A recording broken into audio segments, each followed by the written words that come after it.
Bismillahirrahmanirrahim. Assalamualaikum warahmatullahi wabarakatuh. Alhamdulillah hamdan yafuq wa hamdal hamdin wa salatu wassalamu ala syafil anbiya wal mursalin sayyidina wa habibina wa syafi'ina wa qurrati a'yunina Muhammad wa ala alihi wa sahbihi ajma'in. Rabbi shrah li sadri wa yassir amri wahlul 'uqdatam min lisani yafqahu qawli wa saddid lisani wahdi qalbi bihaqqi sayyidina Muhammad sallallahu alaihi wasallam wa sahbihi wal ali amma ba'd. Alhamdulillah wa syukurillah yang masih Allah perkenankan kita untuk bersama-sama kita mengkaji dan belajar tentang syariat Nabi Muhammad SAW, tentang hukum yang berkenaan dengan aktivitas kita dalam keseharian kita, dalam muamalah kita bersama manusia, yang mana aktivitas atau muamalah yang kita lakukan dengan sesama kita itu juga merupakan salah satu yang akan dimintai pertanggungjawaban oleh Allah Subhanahu wa taala di hari kiamat kelak. Ketika kita melaksanakan sesuatu yang dilarang oleh Allah, tidak menggunakan aturan-aturan yang Allah berikan, yang Allah ajarkan lewat Nabi Muhammad SAW, dan kalau itu memang sesuatu yang betul-betul melanggar aturan Allah, maka kita akan melaksanakan atau menerima ganjaran atau sanksi nanti di hari kiamat kelak. Oleh karena itu, kita juga harus tahu hal-hal yang dilarang oleh Allah Subhanahu wa taala ketika kita berhubungan dengan sesama hamba. Karena apalagi hubungan dengan sesama manusia itu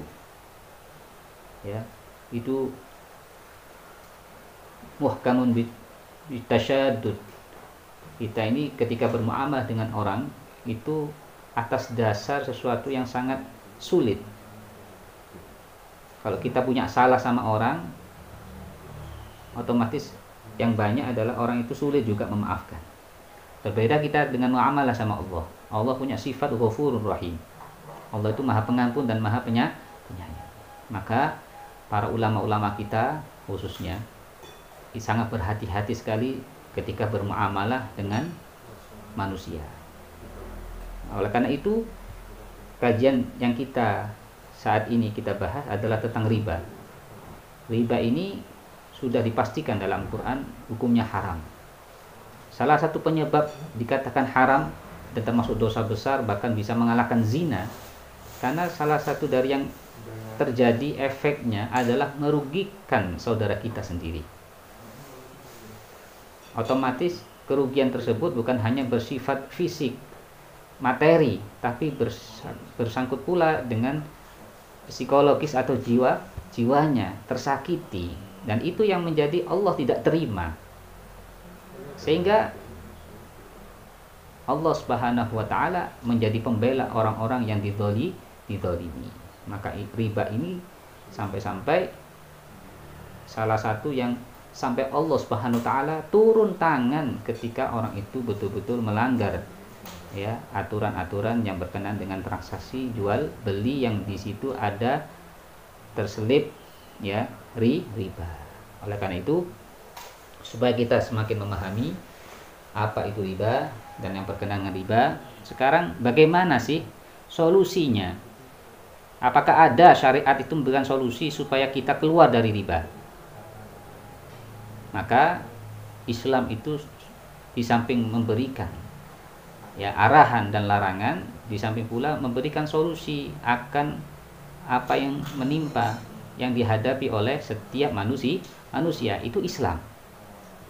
Bukan hanya bisa memberikan nasihat, kebaikan, namun di satu pula yang penting adalah Islam itu juga memberikan solusi dalam setiap masalah yang dihadapi. Masuk riba. Apakah ada solusi dalam riba supaya menjadi halal? Ya, riba tidak akan menjadi halal bagaimanapun caranya. Coba bagaimana caranya supaya transaksinya itu tidak ada di situ transaksi riba sehingga dijadikan sesuatu yang halal. Ini ada caranya. Islam memberikan solusi. Bagaimana? Di sini disebutkan dalam kitab Tadhkiratus Sadidah. Andai kata seseorang ingin menjual sesuatu barang yang ribawi, barang ribawi itu yaitu emas, perak, atau yang berupa makanan pokok, dan penunjangnya dan pendukungnya. Ketika seseorang ingin menjual barang ribawi, yang mana nantinya itu ditukar atau dijual dengan sesuatu yang sifatnya berlebih, ukurannya berlebih, timbangannya berlebih, takarannya lebih. Nah, ini kan kalau sama-sama barang ribawi hukumnya haram. Ya, 10 kilo beras ditukar atau dijual dengan ya 15 kilo beras. Ini kan nggak boleh. Karena sama-sama barang riba. Emas 10 gram diganti atau dijual dengan 15 gram emas. Ini nggak boleh. Terus bagaimana cara transaksinya nanti supaya ya transaksinya ini walaupun berlebih tapi tidak sampai dikatakan di situ ada unsur riba. Maka di sini solusinya yang pertama, caranya adalah kalau ingin kita mendapatkan sesuatu yang sifatnya itu barang ribawi, maka caranya adalah dengan kita menukarnya dengan uang atau dengan barang. Saya ingin emas saya ini 10 gram, saya ingin mendapatkan emas 12 gram dengan 10 gram emas saya. Kalau secara langsung nggak boleh, ini riba. Maka caranya adalah kita nominalkan uang, jadikan uang ini, emasnya ini jadikan uang. Ya, mungkin kita jual dulu, atau mungkin kita, ayo siapa yang mau beli punya saya, gantikan dengan uang. Lah kemudian kalau 10 gram tadi sudah jadi uang, baru kita tukar dengan emas 12 gram tadi. Ini boleh. Atau dengan barang, misalkan emas ini saya tukarkan dengan berupa barang apa? Mobil atau sepeda motor. Sudah dapat sepeda motornya, sudah dapat mobilnya, ayo saya mau beli emas kamu dengan sepeda saya. Saya beli emas kamu dengan mobil saya. Ini boleh. Walaupun tadi kan asalnya dari emas, cuma caranya kita tukarkan dengan atau kita nominalkan dengan uang tunai. Ini boleh. Ya, asalkan ketika sudah menjadi barang atau jadi uang tadi, sudah ada uangnya, ya, sudah ada barangnya, baru kita tukarkan dengan emas. Caranya begitu. Ya, kalau belum kita dapatkan gantinya uang emas saya tadi 10 gram, saya mau ingin tukar dengan barang tapi barangnya belum ada, belum kita pegang, terus kita mau langsung tukar, padahal kita belum megang barang saya, maka ini hukumnya tidak boleh. Ya, ini solusi yang pertama. Masih ada solusi yang lain? Ada. Yang kedua adalah anjak ridho sahibul mal ar-ribawi adzhab afidda ta'am badala ba'ihi lahu. Ya, dia menghutangkan kepada pemilik harta yang diinginkan dari barang ribawi tadi. Ya, menghutangkan harta ribawi kepada orang temannya atau yang ingin dia transaksi bersamanya sebagai ganti dari dia menjual. Ini punya saya 10 gram emas, tak utangkan kepada kamu. Ya, kemudian pihak dari saya meminta pinjaman atau meminjam barang milik orang tersebut. Maka di sini tidak ada unsur riba karena akadnya adalah akad hutang piutang. Saya hutang emas, orang tersebut juga hutang emas kepada saya.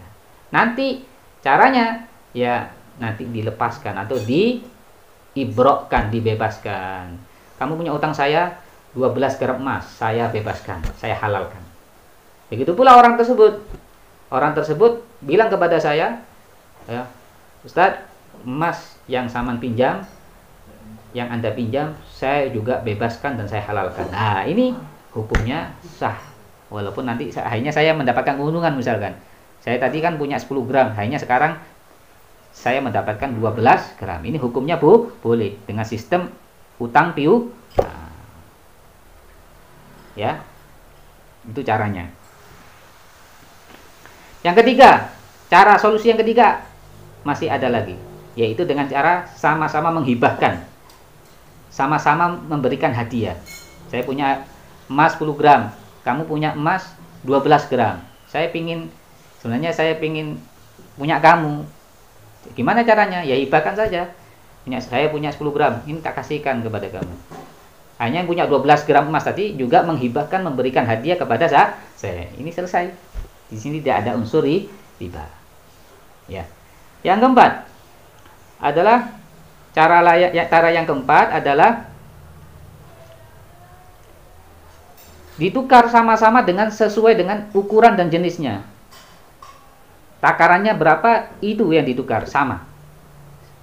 Beras 10 kilo ditukar dengan beras 10 kilo walaupun berbeda jenis dan kualitasnya. Ya, kemudian tambahannya itu diakadkan dengan hibah.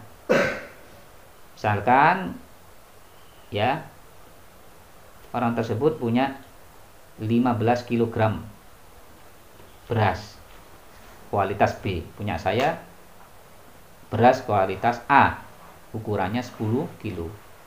Caranya gimana? Ya, caranya saya tukar aja langsung dengan orang tersebut, tapi 10 kilo 10 kilo. Jangan langsung selesai, jangan langsung semuanya 15 kilo diserahkan kepada saya, jangan. 10 kilo 10 kilo diserahkan.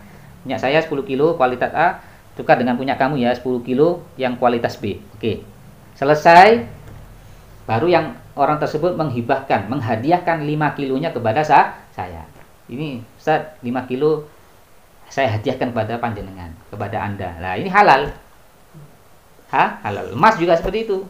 Supaya menjadi halal, tukar saja dulu, ditukar dulu dengan sesuai dengan ukuran yang sama, takaran yang sama, kemudian sisanya dengan cara dihibahkan atau dihadiahkan. Itu supaya menjadi halal. Dan ini boleh di dalam kita bertransaksi supaya terlepas dari riba seperti ini, hukumnya boleh.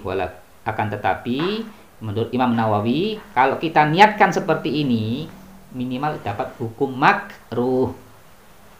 Karena kita ada niatan supaya melepas diri dari riba. Hukumnya makruh. Makruh itu dibenci. Benci itu artinya dalam syariat, kalau kata-kata makruh itu kalau kita tinggalkan mendapatkan pahala. Kalau kita kerjakan, kita tidak mendapatkan dosa. Itu makruh.